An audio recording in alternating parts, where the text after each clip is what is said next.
Hello मित्रों, नमो नमः। मैं रागिनी पांडे संस्कृत स्वरांगिनी में आप सभी मित्रों का हार्दिक स्वागत व अभिनंदन है। मित्रों, आज मैं नीति शतक से आप सभी मित्रों के लिए रिमाइंडर ई दृष्टि से वन लाइनर रिवीजन सीरीज लाई हूँ। आशा करती हूँ कि आप सभी मित्र वीडियो को अवश्य देखेंगे। तो चलिए शुरू करते हैं वीडियो को। सबसे पहला प्रश्न हमारा है नीति शतक। नीति शतक की भाषा है, नीति शतक की भाषा कैसी है? अति सरल सुबोध है। भर्तृहरि ने नीति शतक लिखा है। भर्तृहरि ने नीति शतक किन छंदों में लिखा है? तो मुक्तक छंदों में लिखा है। श्रव्य काव्य के 3 उपभेद हैं। श्रव्य काव्य के 3 उपभेद कौन कौन से हैं? तो पहला पद्य काव्य, दूसरा गद्य काव्य, तीसरा चंपू काव्य है।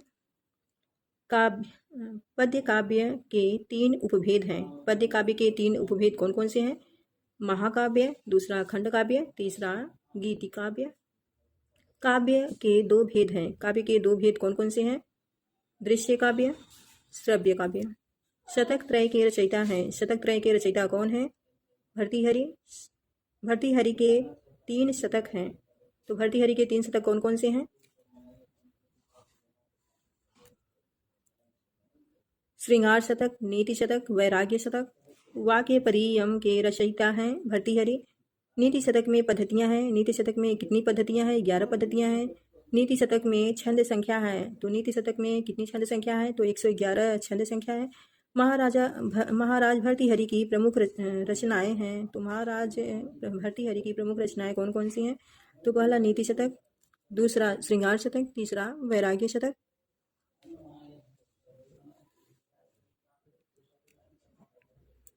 ज्ञान लव दुर्विदग्धम ब्रह्मापि नरम न रंजयति, यह सूक्त उद्धृत है। कहाँ से लिया गया है ये सूक्ति? नीति शतक से लिया गया है।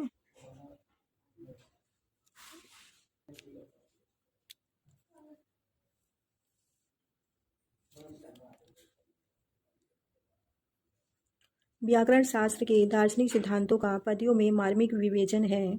वाक्य परियम में भारतीय जनश्रुति महाराज भर्तृहरि को मानती है। विक्रम संवत के संस्थापक महाराज विक्रमादित्य का बड़ा भाई भर्तृहरि निवासी थे। भर्तृहरि कहाँ के निवासी थे? मालवा प्रदेश के निवासी थे। भर्तृहरि के पिता थे। भर्तृहरि के पिता कौन थे? तो गंधर्व सेन थे। भर्तृहरि की 2 रानियां थीं। भर्तृहरि की 2 रानियां थी, पहली पद्माक्षी, दूसरी पिंगला। तो इसमें कुछ भेद पाया गया है। कहीं कहीं पे एक ही रानी का उल्लेख किया गया है, कहीं कहीं पे दोनों रानियों का उल्लेख किया गया है। तो इसको आप सब देख लीजिएगा। शतक त्रय के प्रणेता थे। शतक त्रय के प्रणेता शैव थे।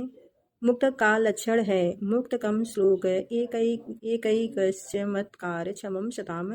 यह कहाँ से लिया गया है? तो यह अग्नि पुराण में है। मुक्तकों को कहा जाता है, मुक्तकों को क्या कहा जाता है? सूक्तियाँ। नीति शतकम साहित्य की विधा है मुक्तक काव्य। नीति शतक में श्लोक हैं। तो नीति शतक में कितने श्लोक हैं? तो 100 श्लोक हैं। मनुष्य मात्र को नीति कुशलता का उपदेश देने वाला विषय है नीति शतकम।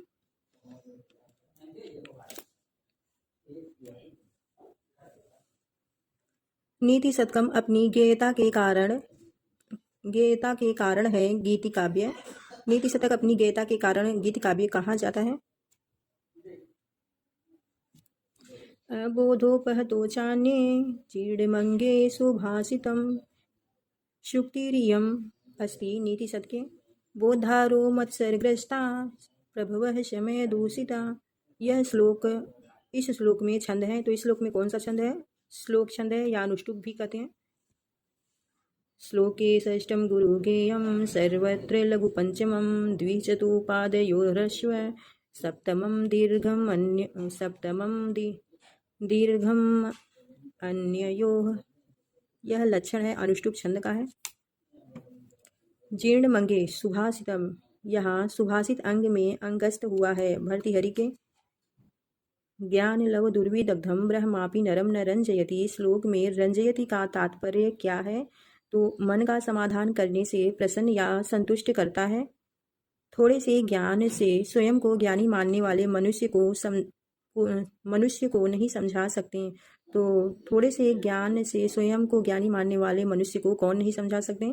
तो उनको ब्रह्मा भी नहीं समझा सकते हैं। इसी पर ये सूक्त दिया गया है ना, ज्ञान लव दुर्विदग्धम ब्रह्मापि नरम न रंजयति।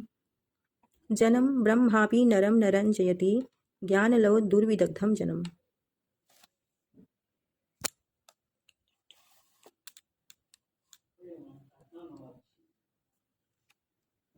अज्ञः सुखमाराध्य सुखतरमाराध्यते विशेषज्ञः। इस पक्ति के रचयिता हैं भर्तृहरि।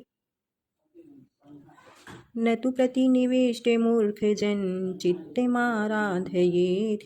यहाँ प्रतिनिविष्ट पद का अभिप्राय क्या है? दुराग्रह विशेष से ग्रस्त।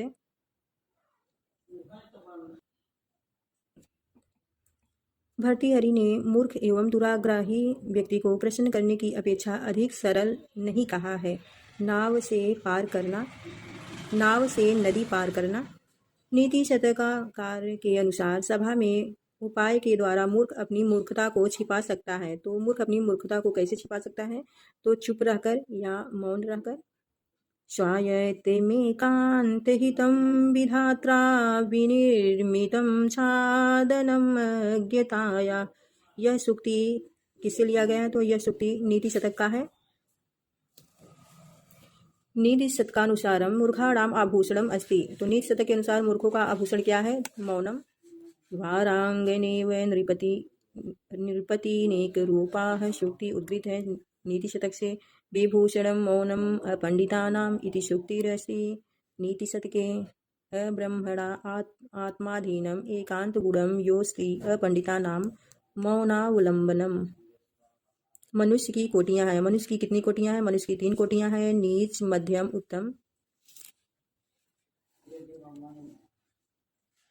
जब विद्वानों के पास बैठकर कुछ ज्ञान हुआ तो ज्ञात हुआ कि मैं मूर्ख हूँ।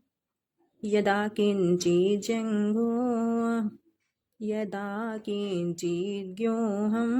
गज इव मदान्धः समभवम्। मदों में व्यपगत है। इस श्लोक में छंद है तो शिखंडी छंद है। नहि गणयति क्षुद्रो जंतु परिग्रह फलगुताम। इस श्लोक में गणयति का तात्पर्य है। तो गणयत का क्या तात्पर्य है? विचारने से।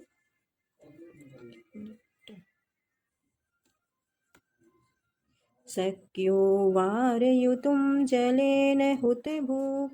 यहाँ हुतभुक् शब्द का अर्थ है अग्नि। शक्यो वारयितुम जलेन हुतभुक्। इस श्लोक में छंद है तो इस श्लोक में कौन सा छंद है? शार्दूल विक्रीडित छंद है। मूर्ख